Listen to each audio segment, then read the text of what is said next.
Then we didn't get to talk to you after the Cyborg news, you know.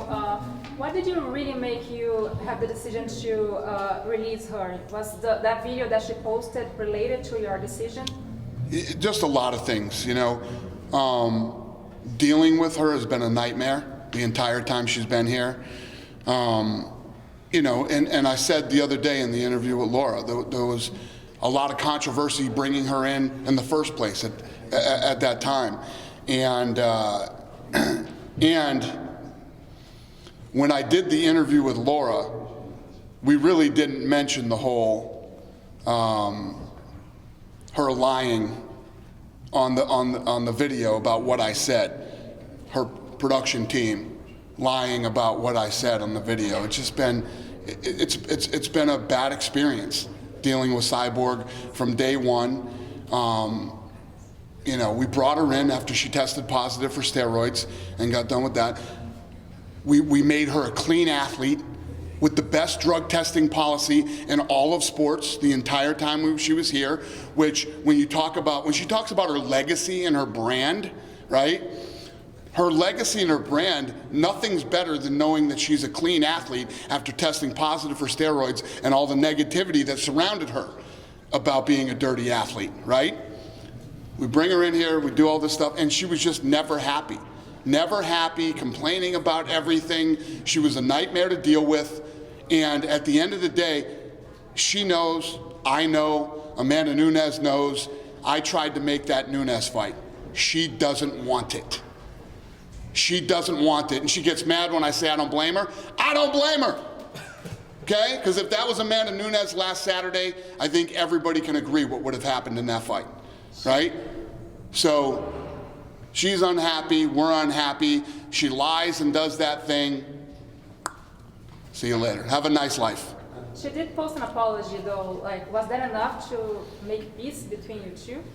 Yeah. I don't think there's any peace between me and Cyborg, you know what I mean? I think everybody can, whether you like me or you don't like me, whatever your opinion of me is, doesn't matter. What she did was dirty. Dirty what she did with the video and all this other stuff. And then meanwhile, she's running around saying she better get an apology from me. Yeah, I got an apology from her. Because what she did is one of the dirtiest things. You think it had to kill her to apologize to me. Kill her to do it.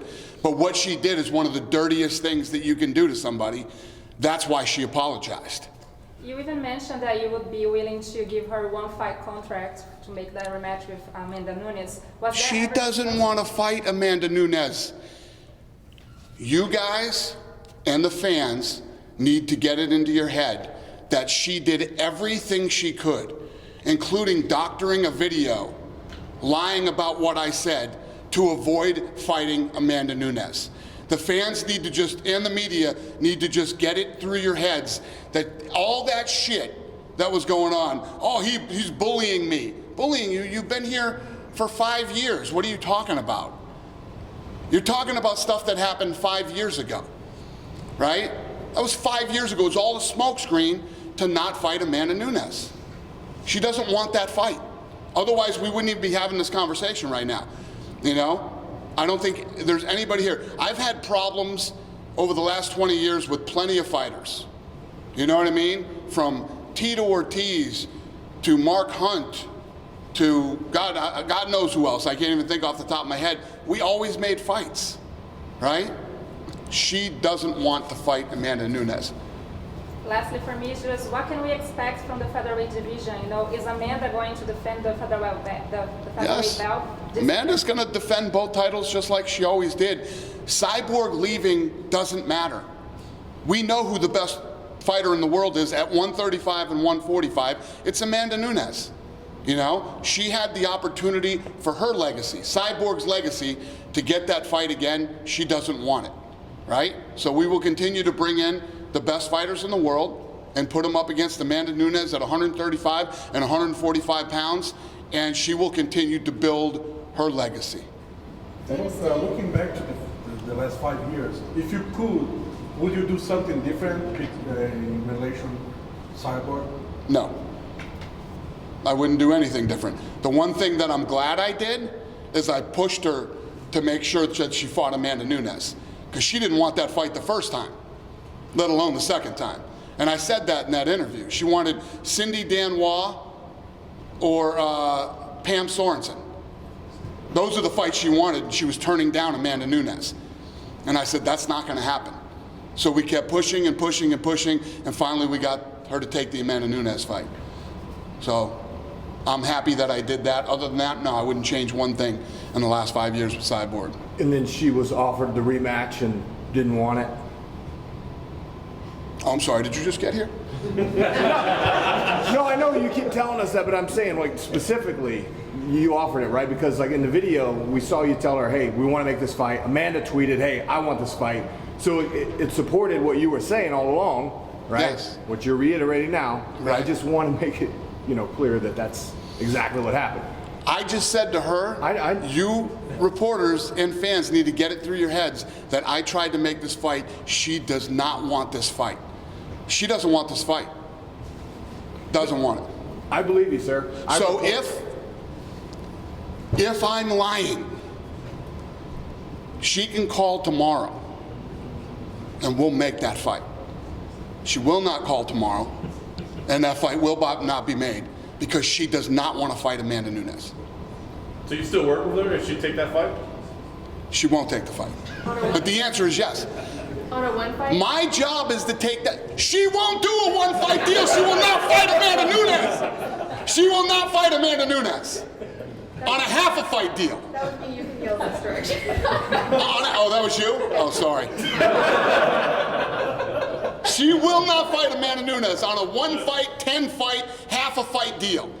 She does not want to fight Amanda Nunes. Amanda Nunes will knock her out again in the first round. I know it, you know it, and she knows it. And she will not do that fight. Period. End of story. We have gone round and round with her, and she is surrounded by not very bright people. You know what I mean? You can see how this whole thing played out, okay? Like I told you, what you have to look at this objectively and take out however you feel about me and the UFC and all this bullshit and look at what the real facts are.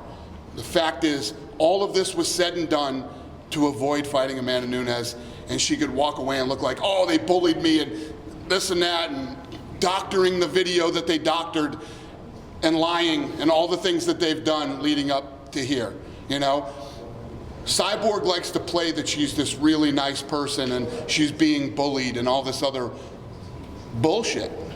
You also say in that video, though, that she posted, the real video, that you never said that she was afraid of that fight. Right. So if you're saying that she would never take that fight, why do you think it would? Right. Well, I don't think she's afraid to fight Amanda Nunes. She doesn't want to lose again. There's a difference between being afraid to fight somebody. I mean, Cyborg's been fighting her whole, adult life. I'm not saying that she's afraid to fight Amanda Nunes. Being afraid to fight and knowing that you're going to lose are two different things. That's the shit that I dealt with Tito Ortiz, too. You know what I mean? When Tito Ortiz didn't take the Chuck fight because he 100% knew that Chuck Liddell was going to knock him out. That's why he didn't take the fight, right? There's other fights that Tito would rather take. Same with Cyborg. Cyborg would rather fight Pam Sorensen or, these other girls that she wanted to fight other than Amanda Nunes, right?